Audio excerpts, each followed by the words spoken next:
Distributor Suryakant Appasaheb Gadve. आज शेतकरी या पोषकात मी आपल्या स्वतःच्या वावरात आहे. तर माझ्या स्वतःच्या वावरात मी भुईमूग रिझल्ट कसा आहे हे तुम्ही स्वतः प्रत्यक्ष पहा.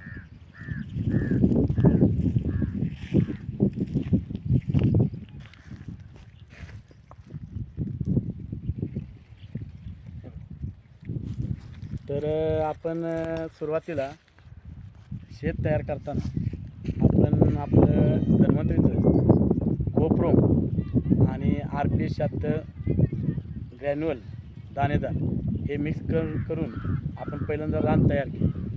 आणि रान तयार केल्यानंतर आपण हे रान ओलवून घेतलं होतं. हा उन्हाळी भुईमुग होता, त्यामुळे रान ओलवून घेतलं होतं. आणि नंतर आपण आपल्या भुईमुगाच्या जे बियाणे आहेत त्याला आपण आपल्या बिजोरी दोन प्रकार आहेत, एक सिरियल क्रॉप्स आणि एक ऑइल सीड. तर ऑइल सीड बिजोरीच आपण त्याला लावली होती. आणि ऑइल सीड बिजोरी लावून आपण आपला भुईमुग टोकला होता. तर आपण आपला भुईमुग टोकल्यानंतर ज्यावेळी भुईमुग आपला 8-9 दिवसांनी 1, 2 ते 3 पानं आल्यानंतर आपण त्याला पहिल्यांदा आपलं धन्वंतरीचं तुम्हाला दाखवतो. आपल्या धन्वंतरीचं सॉईल गार्ड आणि आपल्या धन्वंतरीचं ब्रँड असणार आहे RPS 76. तर हे पहा. तर मला शेतकरी मित्रांना एकच सांगायचं आहे की कोणत्याही औषधावर, ऑर्गॅनिक औषधावर हे ISO ट्रेडमार्क, केंद्राचं MSME आणि महत्त्वाचं म्हणजे इकोसर्ट हे जे आपण म्हणतो तर औषधावर शिक्के मारलेले असतात किंवा औषधावर ट्रेडमार्क असतात थोडक्यात. तर ते ऑर्गॅनिक आहे का नाही, त्याला केंद्राची, राज्याची मान्यता आहे का नाही, तर आपल्याला ह्या सर्व ट्रेडमार्कवरून कळतं. तर मित्रांनो, आपण हे सॉईल गार्ड आणि RPS 76 उगून आल्यानंतर आपण पाट पाण्याने आपल्या ह्या भुईमुगाला सोडलं होतं. आणि त्यानंतर भुईमुग खुरपून झाल्यानंतर आपण परत एकदा गोप्रोम आपलं 5 किलोचं जे बॅग आहे ग्रॅन्युअल RPS 76 ते परत खुरपून आपण ते खाया टाकलं होतं. तर ते खाया टाकल्यानंतर आपल्या भुईमुगाचा रिझल्ट कसा आहे तर हे तुम्ही प्रत्यक्ष पहा. हे दाखवा जरा.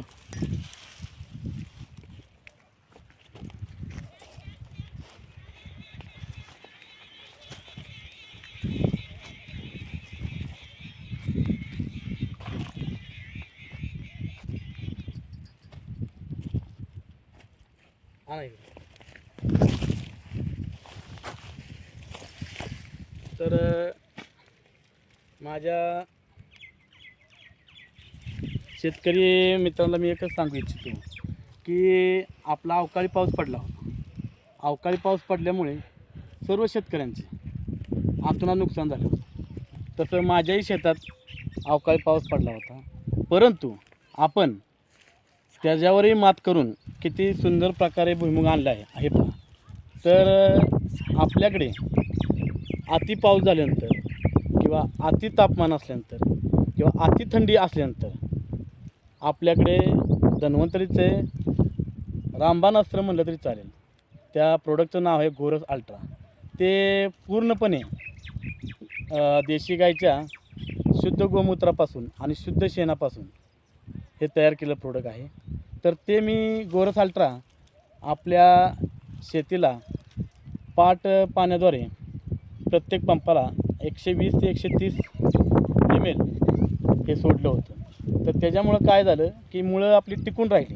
आणि मुळं टिकून राहिल्यामुळे आज आपल्या भुईमुगाला बघा अशा प्रकारे शेंगा लागल्या आहेत. आता हे प्रत्यक्ष दाखवायचं कारण का, तर मी सुद्धा धन्वंतरी डिस्ट्रीब्युटर असलो तरी मी व्यवसायाने एक ST ड्रायव्हर आहे. माझ्याबरोबर माझे सहकारी आहेत कंडक्टर ड्रायव्हर. तर त्यांचं असं म्हणणं येते की तुम्ही काय करता, दुसऱ्याच्या रानात जाताय, त्यांचे व्हिडिओ काढताय आणि ते तुम्ही ग्रुपला शेअर करताय आणि तुमच्या प्रोडक्टचं नाव मोठं करताय. तर त्या कंडक्टर लोकांना किंवा त्या ड्रायव्हर लोकांना किंवा त्या खाली जे माझे मित्र आहेत एस टीमध्ये नोकरी न करणारे त्यांना मी सांगू इच्छितो की हे माझं स्वतःचं रान आहे. आता हे जर दुसऱ्याचं रान असतं तर त्यांना मला असं हे भुईमुग उपटून दिला असता का किंवा एवढं मी दाखवलं हा व्हिडिओ काढून दिला असता का. अजून मी तुम्हाला दाखवतो. हे बघा भुईमुग उपटताना ज्याच्या काय खाली शेंगा राहत आहेत त्या आम्ही खुरप्यानं काढतोय. तर अशा प्रकारे आपला भुईमुग आहे आणि आता तुम्हाला प्रत्यक्ष आपण उपटून दाखवू.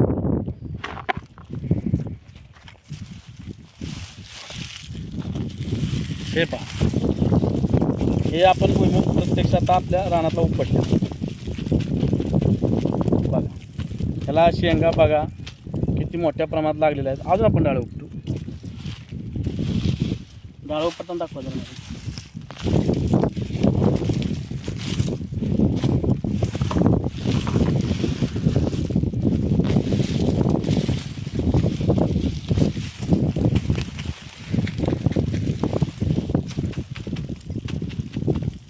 हे पहा, हे आपण प्रत्यक्ष डाळे उपटून सुद्धा आपण दाखवत आहे. तर अशा प्रकारे आपल्या या धन्वंतरीच्या प्रोडक्टचा खूप छान रिझल्ट आहे.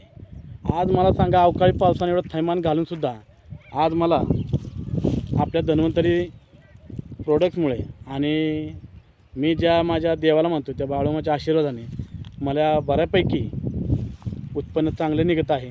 तर मी सर्व शेतकरी बांधवांना आणि माझ्या मित्रांना सांगू इच्छितो की तुम्ही सुद्धा हे ऑर्गॅनिक औषध वापरून शेती विषमुक्त करून जास्तीत जास्त उत्पन्न कसं निघेल याकडे लक्ष द्यावं आणि कुणाच्याही भूलथापाला बळी